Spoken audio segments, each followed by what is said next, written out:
Hey, it's Ty and welcome back or welcome to my channel if ngayon mo lang ako nakita dito sa YouTube.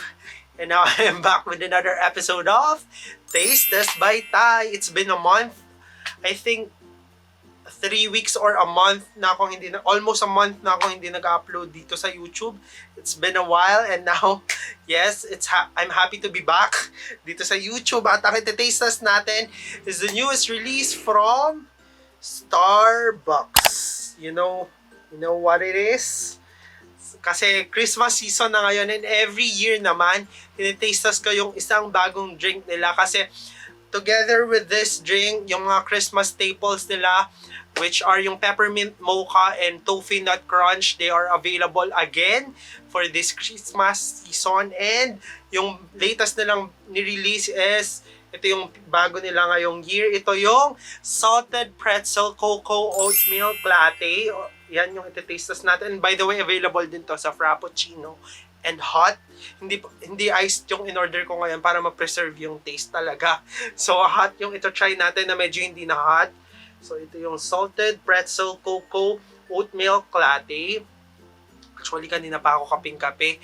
Talagang ni-reserve ko siya for this video kasi nga medyo matagal ako hindi nakapag-upload dito sa YouTube. And yon, finally, meron tayong upload. And actually, marami na akong pendings dito sa YouTube. Nililist down ko kasi once na makita ko na may bagong release yung mga fast food chains or any coffee shop dito sa Philippines. Naka-list down sa akin yan. Maybe pag nagkaroon ako ng time, isa-isahin ko yon. Sa Chowking, hindi ko pa na-try. Pero isa-try ko yun one day sa harap nyo, yung wonton nila and yung spicy wonton. So, abangan nyo yan. Pero, ang highlight natin for today's video is this Christmas drink from Starbucks. So if interested kayo malaman yung comments and thoughts ko about this, just continue watching. And before we start, please don't forget to subscribe to my YouTube channel and click the notification bell button para notified kayo whenever I upload a new video. Libre lang yung subscription, kaya subscribe na kayo sa akin. And also, please do comment your video suggestions. If meron kayong gusto makita sa channel ko, just comment it sa comment box below. And if accessible sa akin yan, talaga nga namang ito try natin yan. And also, please do follow me on my other social media accounts. Pa-flash ko na lang sa screen yung handles ko. But without any further ado, umpisa na natin ang taste test.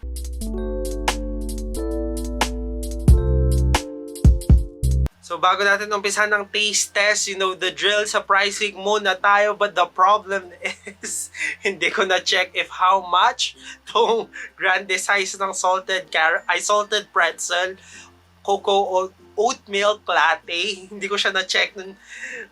Hindi ko na-check sa receipt if how much siya, and natapon ko na yung receipt, so hindi ko alam yung pricing niya. Pero I think the price point is nasa 200-ish lang siya. Like 210 or 215 pesos for grande size. Yun, hindi ko sure. Sorry talaga. Pero i-comment ko sa baba. Comment ko lang sa comment box below if nalaman ko na yung price niya for grande. So ito yung salted pretzel cocoa oatmeal latte. So try na natin. Kanina pa akong kape-kape and finally makakapagkape na ako. So try natin.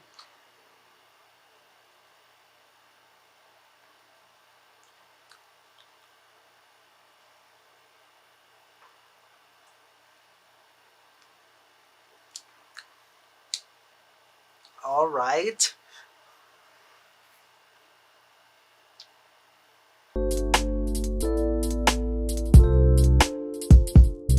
So tapos na tayo sa taste test. It's now time for my comments para sa newest Christmas drink ng Starbucks, which is yung Salted Pretzel Cocoa Oatmeal Latte.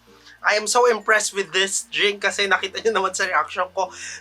Ako kasi pag umu-order ako ng mga salted drink, hindi ko talaga ma-feel yung saltiness. I mean, medyo distinct kasi sa akin yung salty taste. Kaya hinahanap ko talaga yon once na nag-order ako ng salted something na mga drink. Hindi ko talaga malasahan yung salt. Maliban na lang kung sea salt latte talaga yung in-order ko. Doon sa favorite ko, yung cup toast. Doon lasang-lasa ko talaga yung sea salt goodness or sea salt cream nila. Pero this drink, ay lasa talaga yung saltiness, which is I love. Kasi first sip ko pa lang, nalasahan ko na yung salt. And then, transfer ko kasi siya dito sa container ko. which is available sa TikTok shop ko. Check my TikTok shop sa Yellow Basket. Sobrang solid na tong tumbler na to. Yan. Yung link is nasa TikTok ko. I-check nyo na lang. And nagulat ako kasi meron talagang buo-buong pretzel. Yan, makikita nyo naman. Meron talaga siyang pretzel. Which is, I think hindi ko siya makakain if hindi ko siya transfer or hindi ko makikita na meron siyang buo-buo talagang pretzel. Yan. And with the coffee taste naman, bold yung coffee taste and also yung sweetness is eksaktong-eksakto. Hindi siya nakakaumay sa tamis. Which is, I think, mauubos ko talaga tong coffee na to kasi meron ako talaga, pag matamis yung kape, hindi ko talaga nauubos. As in, kalahati lang or more than half pa nga. Hindi ko na siya iniinom. Ini-ignore ko na siya. Pero ito, I think, mauubos ko naman siya and impress ako sa product na to kaya i-try nyo na din kasi sobrang good siya for me. So yun lang yung masasabi ko sa newest release from Starbucks, which is yung Salted Pretzel Cocoa Oat Milk Latte. Kung mapapansin nyo na bago yung quality ng video kasi nalobat yung camera ko and hindi ko na-afford maghanap pa ng charger at this time or at the moment hindi ko na-afford maghanap pa ng charger kaya bilang resourceful may charge yung may battery pa yung camera ko. I mean yung phone ko, medyo sabaw na tayo. Medyo late na rin kasi. Ayun, may battery pa tong phone ko kaya ito gagamitin natin for the last part of the video. Nasa last part na rin naman tayo since tapos na ako sa taste test and tapos na rin ako sa comments. It's now time for my rating para dito sa newest drink from Starbucks. Iniba ko na, transfer ko na siya dito sa go-to tumbler ko na available sa TikTok shop. I-check nyo na kasi leak-proof to and sobrang nagstay yung coldness nung kape ko. Pati yung ice hindi nalulusaw kaya sobrang solid tong tumbler na to. Nasa link ng TikTok shop ko, i-check nyo na. And idagdag ko lang din pala dun sa comments ko is ako kasi medyo specific pagdating sa gatas na ginagamit sa kape ko. Ayoko ng oat milk, ayoko rin ng almond milk. Basta ayoko ng may distinct na lasa na gatas. And with this coffee, okay siya sa akin. Hindi ko masyadong, hindi strong yung pagka-oat milk niya. Okay na okay yung blending ng coffee plus yung milk, kaya okay siya sa akin. Hindi ko siya masyadong ininda, pero yon, shinare ko lang na medyo specific ako pagdating sa gatas or sa milk. So yon, okay na okay sa akin tong kape na to talaga. Sorry kung maputol-putol tong video na to. Ibibigay ko na talaga yung rating ko, tapos na ako sa mga additional comments ko. So, ang rating na tong kape na to, tong newest release from Starbucks, bibigyan ko to ng, sorry hindi ako makapag-drum roll dyan sa harap nyo kasi sa kama nakapatong yung phone ko. So magsishake kayo if ever na dyan ako mag-drum roll. Dami ko pa explanation. Bibigyan ko to ng 4 out of 5. Sobrang okay sa akin tong kape na to. And yon, a must try. So i-try nyo na. And if na-try nyo yan, let me know your thoughts by commenting sa baba kung ano yung nalasahan nyo sa kape na to, kung same ba tayo or hindi. So i-comment nyo na yan sa baba. So yon, i-try nyo na to. And ayain nyo na yung friends nyo kasi collection na naman ng sticker and gano'n na nga ang gagawin ko para mas mabilis kong makuha yung planner kahit 2025 pa yon. Meron pa tayong 2 months sa 2024 and hoping na makuha ko siya agad kasi yung sa CBTL gusto ko rin siyang i-collect kasi ang ganda ng tumbler nila, yung cold cup nila.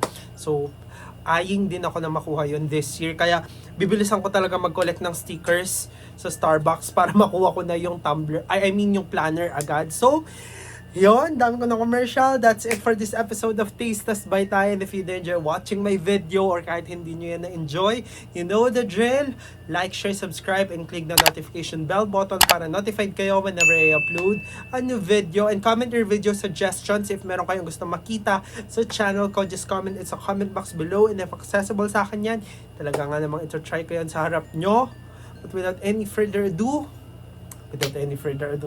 sabi ko sa inyo, nakalimutan ko na talaga mag-video eh. So, yon. Abangan nyo na lang yung mga next uploads ko. Marami akong naka-line up, pero sana magka-time ako. Gusto ko i-try yung bago sa Burger King, sa Kenny Rogers, sa Chowking. Ano pa bang may bago? Basta maraming bago ngayon na gusto kong i-try. Inabangan nyo na lang yan dito sa YouTube account ko. But for now, this has been Ty and I will see you guys on the next one. Cheerios! Bye-bye, TY!